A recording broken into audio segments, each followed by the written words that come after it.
पुण्यार्जक श्री अभिषेक जैन, बड़ौत, उत्तर प्रदेश।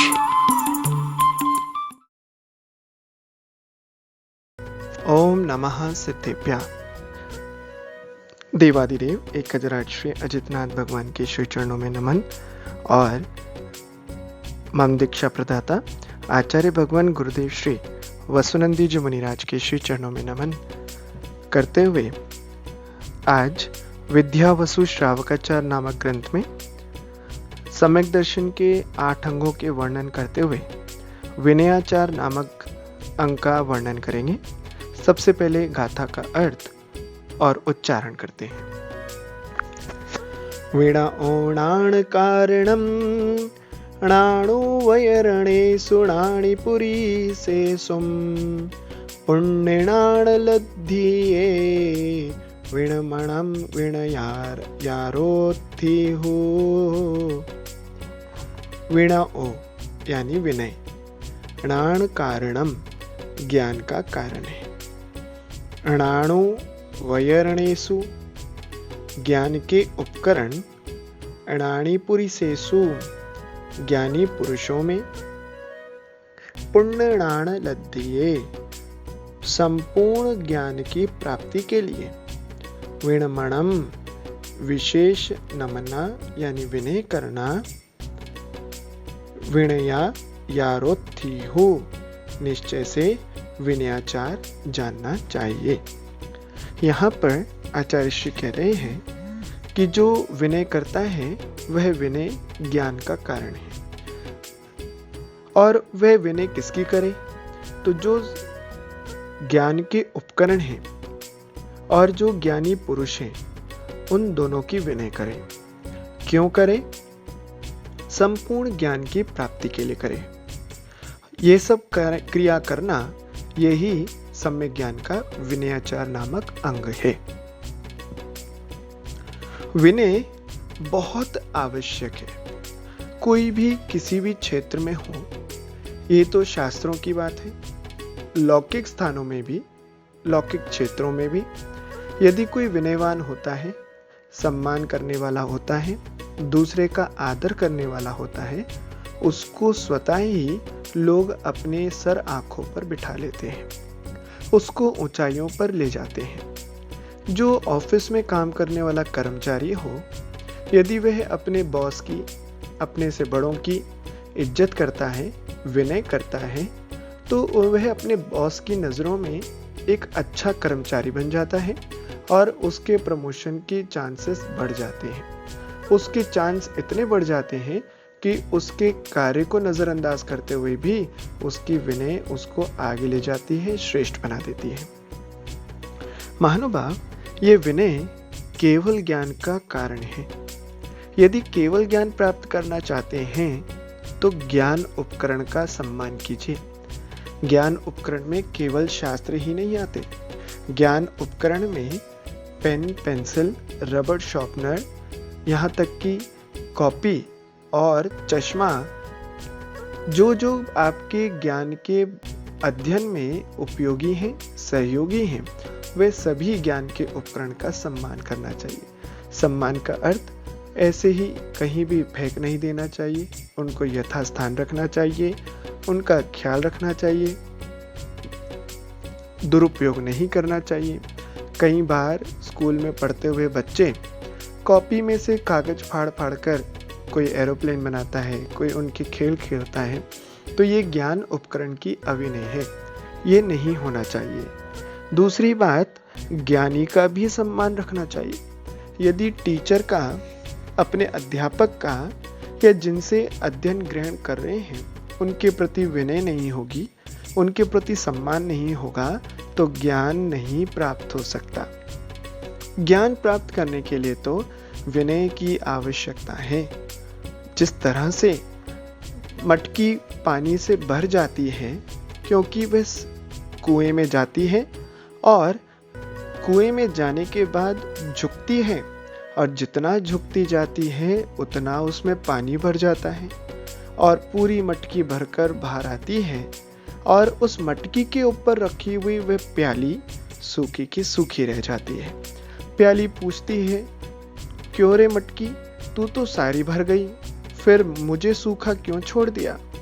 बोली मटकी कि हे प्याली, तू मेरे मस्तक पर बैठी है, चढ़कर बैठी है, इसलिए तू सूखी रह गई, थोड़ा झुक तो सही, मैं तुझे भी पानी से भर सकती हूँ। महानुभाव, जो व्यक्ति झुक जाता है वह प्राप्त कर लेता है।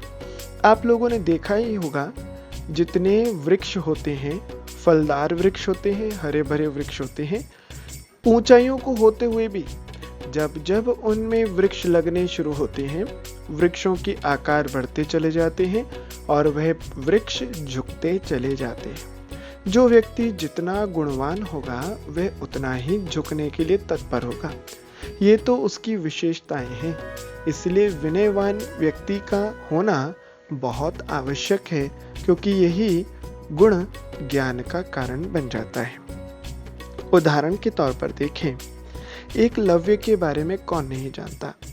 महाभारत का एक प्रसिद्ध किरदार एकलव्य ज्ञान में बहुत पीछे रह गया, क्योंकि वह जाति से पिछड़ा था और वह उस पिछड़े जाति के होने के कारण द्रोणाचार्य ने अपने आश्रम में स्थान नहीं दिया।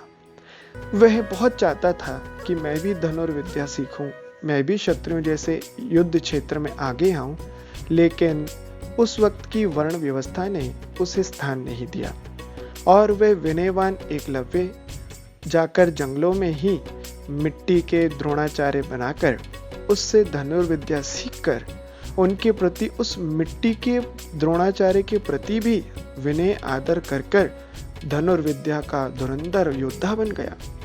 और जब सामने आया तो इतना विनयवान कि द्रोणाचार्य ने जब अंगूठा भी मांग लिया तो मना नहीं किया, गुरु दक्षिणा में अपने दाएं हाथ का अंगूठा तक दे दिया।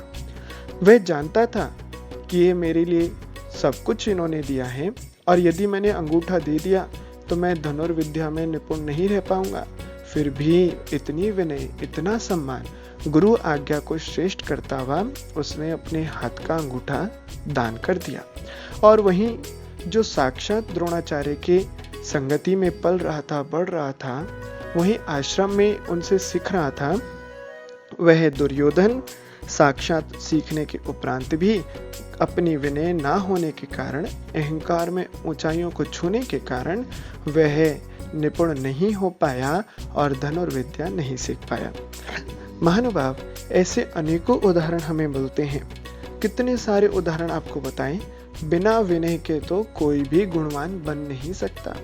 किसी से कुछ पाना होता है तो झुकना ही पड़ता है और यथास्थान जाना चाहिए। सर पर बैठकर गुण नहीं सीखे जाते, चरणों में बैठकर ही कुछ सीखा जाता है। आप रामायण का भी उदाहरण देख सकते हैं। अंत समय में जब रावण मृत्युशैया पे लेटा था तो रामचंद्र ने कहा, जाओ लक्ष्मण, ये रावण बहुत बड़ा पंडित है, इनसे जाकर ज्ञान अर्जन कर लो। वह गए और जाकर जब आंख नहीं खोली रावण ने तो लौटकर क्रोध से लक्ष्मण लौट कर आए और बोले, अरे भैया, वह तो बहुत अहंकारी है, आज भी मृत्युशैया पे लेटा है, फिर भी मुझे कुछ ज्ञान देने के लिए तैयार नहीं है। क्यों, ऐसा क्या हुआ? बोले, मैं जाकर उसके पास खड़ा हुआ, उसके सर के पास खड़ा हुआ, फिर भी उसने मुझे ज्ञान नहीं दिया। मैंने उससे निवेदन भी किया, फिर भी वह अपनी आंखें बंद करने बैठ गया। रामचंद्र जी गए, बोले ऐसा नहीं है।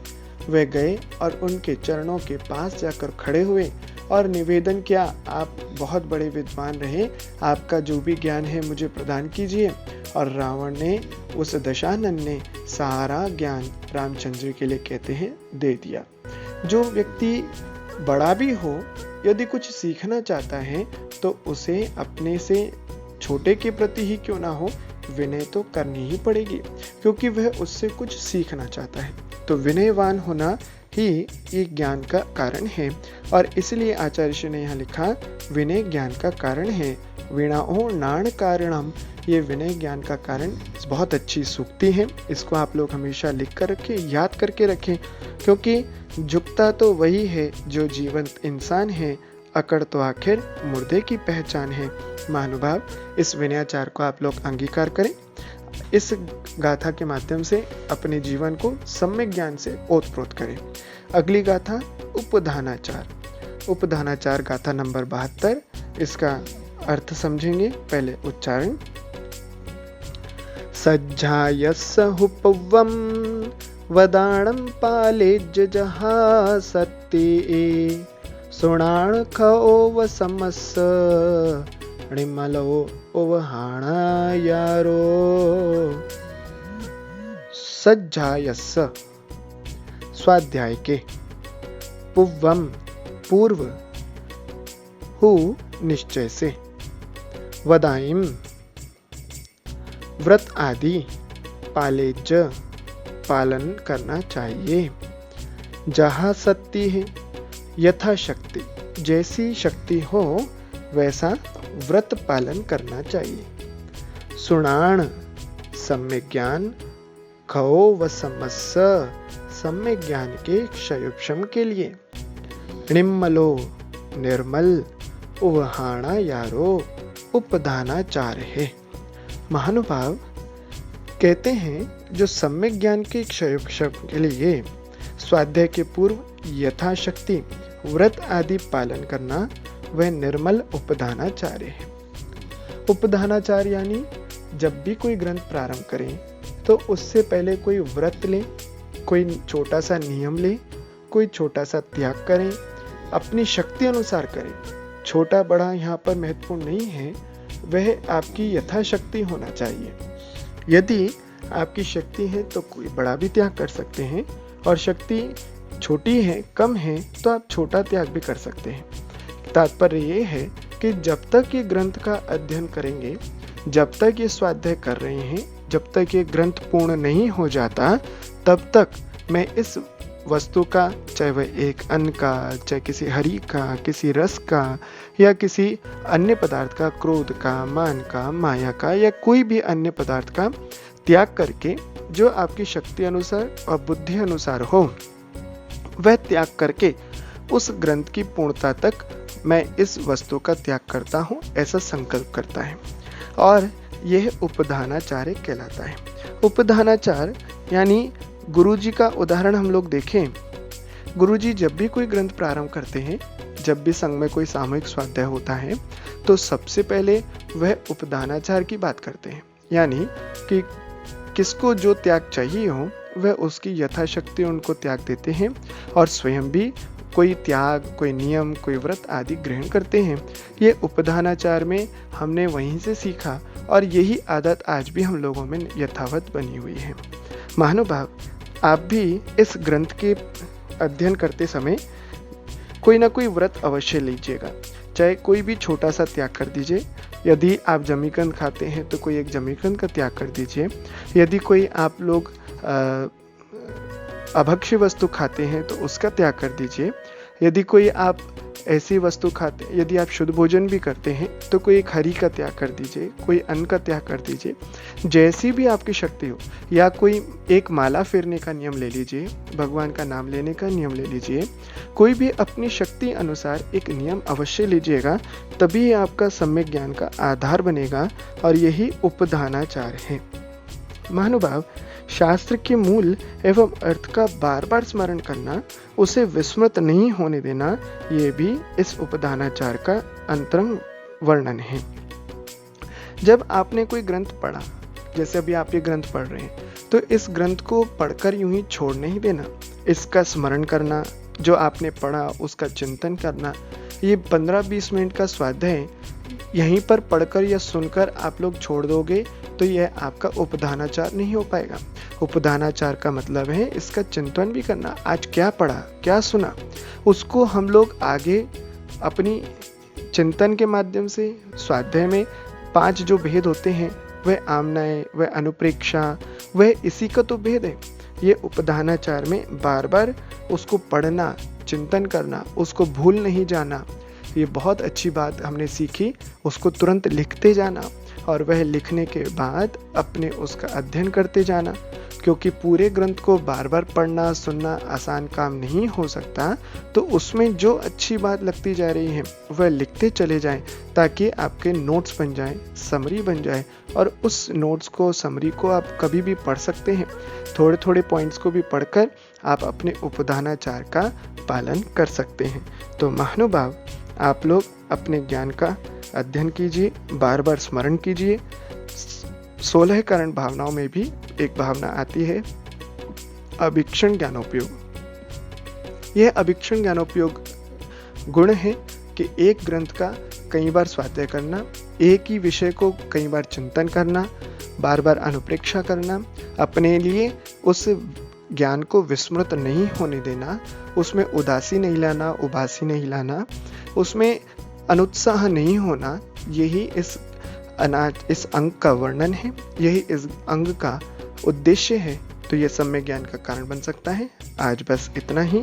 इन 2 गाथाओं के माध्यम से हम लोगों ने विनयाचार और उपधानाचार को अंगीकार करने का दृढ़ निश्चय करना है, अपने मन में विचार करना है। बोले महावीर भगवान की जय। जिन वाणी के ज्ञान से सूझे लोकालोक, सो वाणी मस्तक धनु सदा दित्तो दोक। हे जिनवाणी भारती तो ही जपो दिन रहन, जो तेरी शरणा गए सो पावे सुख चैन। 9 बार नमोकार मंत्र। पुण्यार्जक श्री अभिषेक जैन, बड़ौद, उत्तर प्रदेश।